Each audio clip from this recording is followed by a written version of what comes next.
Assalamualaikum dan salam sejahtera. Saya Nurshima binti Salim memegang nombor matriks 285-938 dan hari ini kumpulan kami akan membincangkan topik 7 iaitu berkaitan dengan Malaysia dan kerjasama antarabangsa dan tajuk spesifik kami adalah Angkatan Tentera Malaysia TDM dalam misi peringkat antarabangsa.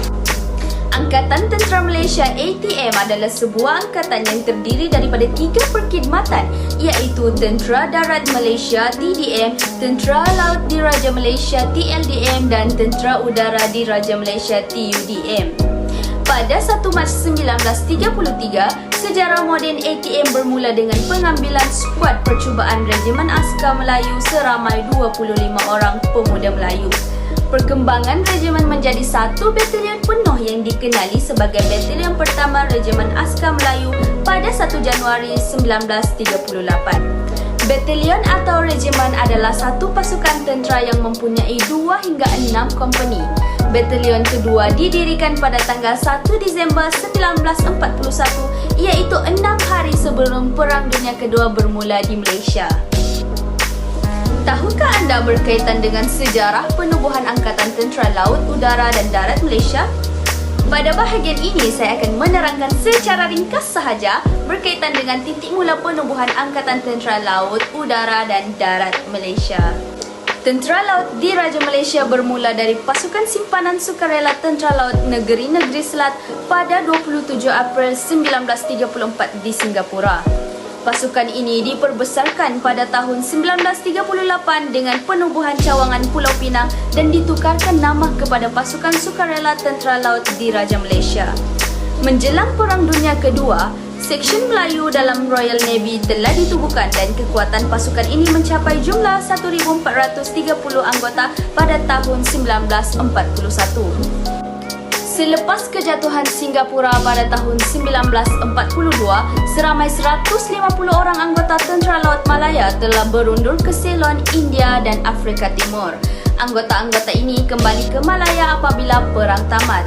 Malangnya, disebabkan kekurangan kewangan selepas perang, Tentera Laut Malaya telah dibubarkan pada bulan April 1947.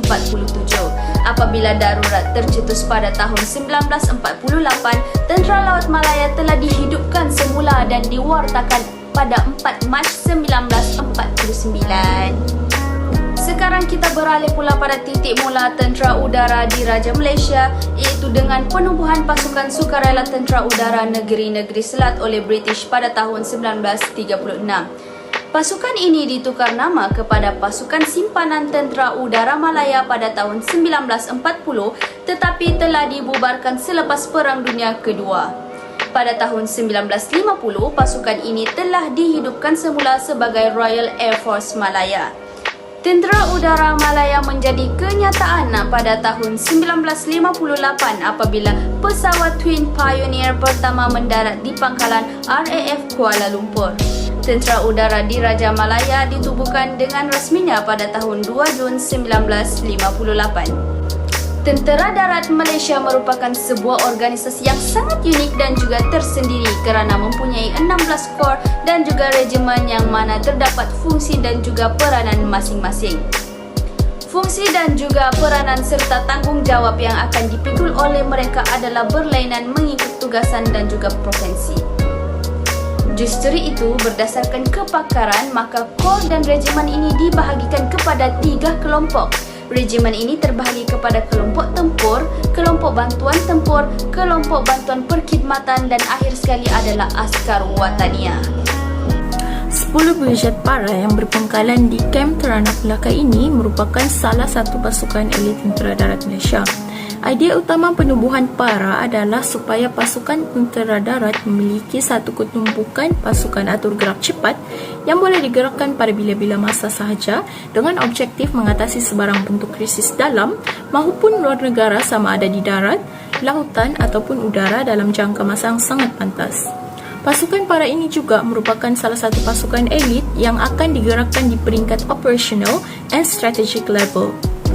Selaku pasukan elit payung terjun darat, penguasaan terhadap operasi udara ataupun airborne operation dan terjunan tempur menjadi fokus utama latihan 10 Brigade Para Sebagai contoh, antara latihan yang dilaksanakan adalah seperti penerjunan tempur bebas dari ketinggian 10,000 hingga 30,000 kaki dengan bantuan oksigen.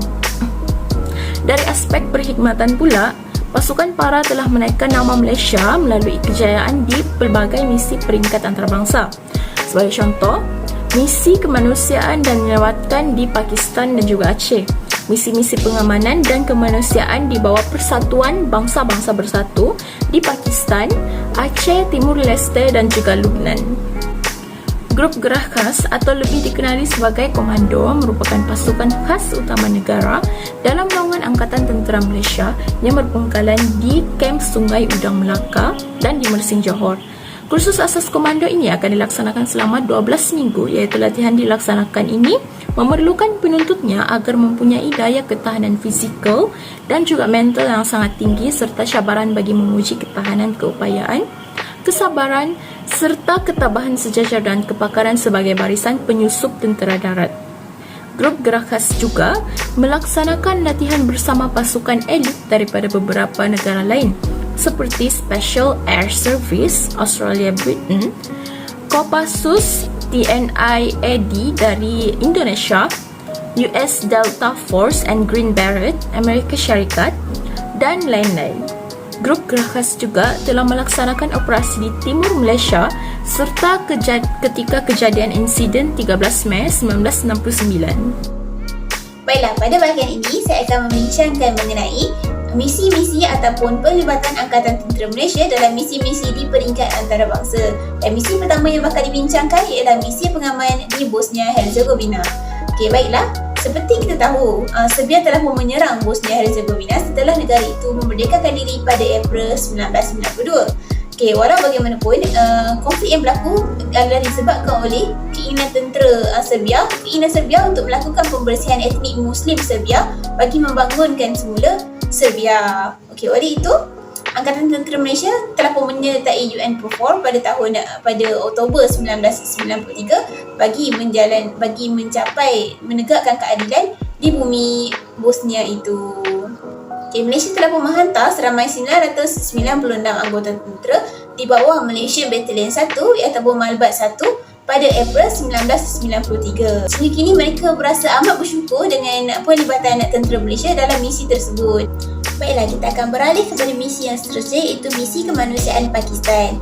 Di dalam misi ini, pasukan SMART Malaysia di bawah kendalian NADMA telah pun digerakkan ke Pakistan, diikuti dengan pasukan Malaysia Medical Team iaitu MAS Med Team yang dianggotai oleh anggota 10 Brigade PARA. Di dalam misi ini, 20 orang pegawai serta 130 ALP ataupun lain-lain pangkat telah pun digerakkan untuk menangani kesan pasca gempa bumi serta bersedia untuk sebarang gegaran susulan yang bakal berlaku di Pakistan pada tahun 2005. Malaysia bukan sahaja menggerakkan anggota tenteranya, malah di dalam misi kemanusiaan di Pakistan ini, Malaysia turut memberikan aset-aset kita seperti menggerakkan ambulans PARA, truk, jeep, generator dan sebagainya dan turut diangkut bersama ketika anggota-anggota berangkat untuk ke Pakistan. Keberangkatan pasukan MAS Med Team ini telah pun mendapat liputan daripada media tempatan seperti TV3 dan sebagainya. Anggota pasukan 10 Brigade PARA ditugaskan khas untuk menjaga bahagian khemah. Dan khemah-khemah ini setibanya mereka di wilayah Batagram, itu satu wilayah pedalaman, mereka akan mendirikan khemah ini sebagai hospital hadapan ataupun hospital segera. Dan hospital hadapan ini terdiri daripada wad pergigian, wad kecemasan, semboyan, bersalin, pembedahan dan sebagainya. Pendek kata, hospital hadapan ini merupakan hospital yang serba lengkap dan dibina dengan kadar segera. Komitmen anggota tentera dalam misi ini dapat dilihat apabila anggota tentera itu sendiri sanggup untuk mempelajari bahasa penduduk tempatan walaupun terdapat pelajar Malaysia yang belajar di sana menjadi penterjemah mereka. Di samping itu, mereka turut memberikan bantuan seperti bantuan makanan, susu tepung kepada penduduk tempatan bagi meringankan beban mereka. Okey, bukan itu saja, mereka turut beramah mesra dengan penduduk tempatan bagi menjalinkan hubungan yang erat, bagi menjalinkan rasa selesa, rasa tidak takut antara penduduk tempatan dengan pasukan tentera daripada Malaysia. Baiklah, misi seterusnya adalah misi kemanusiaan Afghanistan. Di dalam misi ini, Malaysia telah menghantar Angkatan Tentera Malaysia menyertai pasukan keselamatan antarabangsa, kontijen Malaysia ataupun Malkon ISAF bagi membangunkan semula masyarakat di sana. Dan Angkatan Tentera Malaysia ini, iaitu Malkon ISAF ini telah pun dihantar ke wilayah Bamiyan, Afghanistan pada September 2012. Walau bagaimanapun, pelibatan Angkatan Tentera Malaysia di sana tidak berkaitan dengan konflik ataupun sebarang tugasan kombat. Sebaliknya, mereka bertanggungjawab untuk membangunkan semula masyarakat yang telah pun terkesan akibat perang.